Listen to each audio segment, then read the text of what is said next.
Bonjour à tous et bienvenue dans ce débrief du match FC Metz à Saint-Étienne. Le match s'est terminé déjà il y a quelques minutes. Victoire de l'équipe lorraine sur le score de 3-1.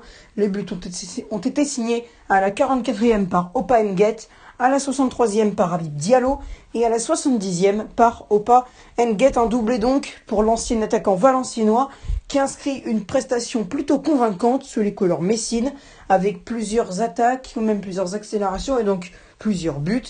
Opa Nget signe donc une prestation qui devrait faire réfléchir plusieurs clubs de Ligue 1. De son côté, Habib Diallo continue de briller. 12e but pour l'ancien Brestois en Ligue 1. Il avait été convoité par Chelsea lors du mercato d'hiver, mais finalement la transaction n'avait pas été conclue. Il est donc resté au FC Metz.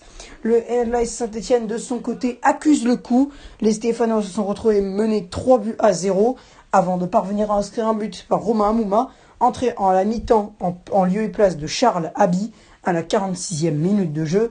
C'est ce même Amouma qui, à la 89e, réussit à tromper enfin Alexandre Oukidja, auteur d'un match vraiment plaisant dans les buts de Metz.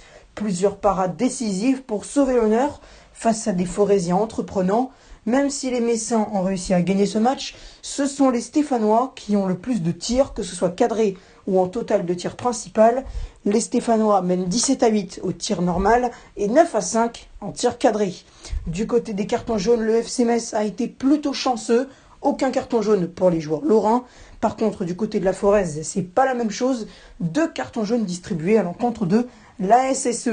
Le FC Metz, qui était auparavant 17e, gagne 3 points, tandis que l'AS Saint-Étienne reste 15e et peut-être même est parti dans le fin fond du classement. Malheureusement, j'ai pas encore eu le temps d'aller voir le classement.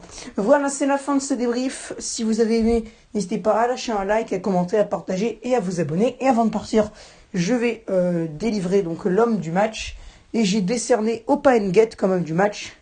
Mais j'aurais très bien pu décerner aussi le prix à Diallo ou à Oukidja, auteurs tous les deux d'un match fantastique, tout comme Opa Nget. Donc voilà, n'hésitez pas à partager, à liker, à commenter et à vous abonner. Sur ce, je vous laisse.